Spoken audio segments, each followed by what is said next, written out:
Are you going to get sent the bad news? One of my buddy that's a good fisherman, he always jokes when I don't really fish, but I've been with him before, and he's like, he'll throw his reel in the, in the water or whatever, his hook, and be like, time to send him the bad news, which means he's going to hook a fish, pull it out of the water.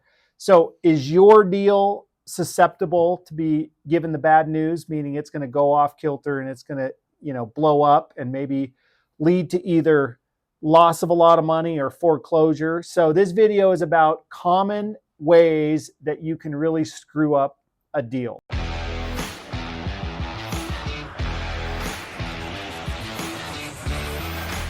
Some of them are self-inflicted, some of them are just really bad luck, and some of them are a combination of both. So let's start with ones that will probably rarely happen, but over the last 20 years, I've seen so many ways in which your deal can go bad, either ones that I've done myself or with borrowers where I've seen some go bad for them.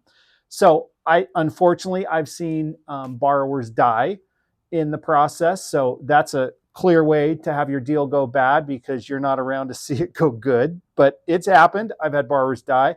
I've had borrowers commit or be accused of crimes, and they were unable to perform on the deal because they were otherwise not available to do so. So that was an automatic way for a deal to go bad for them. It went into foreclosure.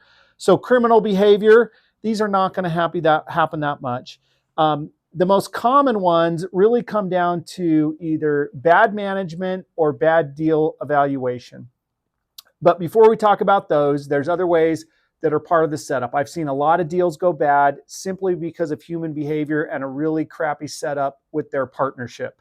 The deal otherwise might be good. They might have bought it right. They might have done what would have been the rehab the right way, but they got into a partnership or they disagreed with somebody along the way. Sometimes it's not even a partnership. Sometimes it's like they get into a fight with their contractor or the contractor fights with them. It's people. People in the deal can really kill the deal, whether it's a partnership or those that you're working with to get the project done. So really good communication skills, being diplomatic, and having a really clear structure of who's doing what will help save a deal. And if not done right, will definitely help kill a deal. So undercapitalized, not having enough money for the deal, which will cause delays, will cause the project to might not be done. That's a huge deal killer. You've got to have enough money to do the deal that you're doing. Maybe you have enough money to do the deal you're doing, but you get real excited and buy 2 or 3 or 4 more that otherwise would be really good deals. But now all of a sudden, what was once one good deal is now all of a sudden 4 really bad deals because you don't have enough money to do them all. So buying too many or taking on too many, even if you have all the money, I've seen really good deals go bad because you don't have the crews, the capability, and the resources to actually execute on the deal.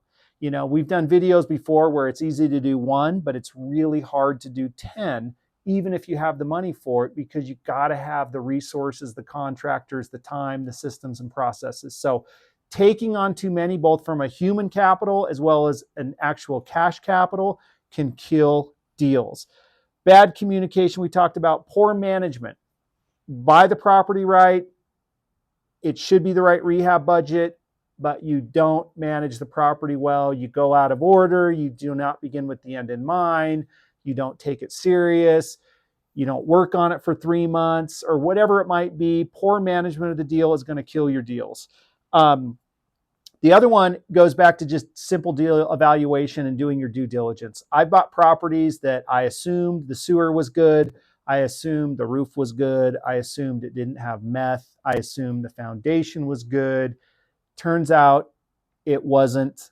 And so I paid the price later for a future sewer fix that I didn't budget for, a complete foundation repair that I didn't budget for. And what did that result in? I lost a lot of money on all of those. What would it have taken to fix that? Probably just an extra day or a half a day of due diligence. So sometimes we can run way too quick, get too excited, and miss out on some of the details. So pay attention and take the time, even if you got to do it quickly, because a lot of the times you have to do this quickly to do your due diligence on some major items. Some of it is just simply bad luck and bad timing. That can also go in your favor. Anybody that bought a property in March of 2020 was ecstatic come 2021 and 2022 when property values just went through the roof. Now, I remember buying a property in, I can't remember the exact day, it was like, the tip, and then when rates like went up in 2022, like values kind of dropped, and it was just bad timing. I bought like at the peak. And then also, if you bought in 2016, I mean, maybe you bought based on what you knew then, the comps were good, the rehab was good, but then the financial markets collapsed, right? So some things, and you could argue that you could have seen that and whatever, but sometimes there's just bad timing, and it can either work for or against you. And otherwise, with what you knew at the time, you bought right, you timed it right, you did the rehab right. But sometimes there is just bad timing. But if you're flipping in volume and over the course of time, you're going to benefit from that timing over time, because you're going to buy when it's low, when you didn't know it's low. Sometimes you'll buy when it's high, when you didn't know it's high. So sometimes you're just going to have an offset. I figure I lose on about 10% of the flips I do based on just some of these circumstances, but I also probably win 15 to 20% of the time more than I expected, because the opposite is true, where I benefit from good timing, and probably 75 to 80% of the time it goes as planned. The other thing that can kill a deal, and we did a video on this, is having too much debt. If you have too much debt on a property and otherwise you execute well, but you over leveraged for whatever reason, that's going to kill a deal, because maybe the lien holders are not going to agree to reduce the amount that's owed. The other way you can kill a deal goes back to due diligence. If up front you estimate the rehab amount, or you misestimate the ARV, that will kill a deal. And if you don't have a good, bearing on what your comps are going to be, or if you can't estimate that rehab right, you might estimate the ARV right, but if you don't estimate the rehab right, you're going to buy it wrong. So, man, there's so much to this, but this is all about how you can kill a deal, and it's by your assumptions going in. So you got to get really good at your deal evaluation up front. Now, what happens when you don't evaluate a deal right, or where the deal goes wrong, or where, in the analogy of fishing, you get sent the bad news and you get hooked in the mouth and thrown out of the lake? Most likely what's going to happen is you're going to lose money. That's going to suck. Or you're not going to make as much as you thought.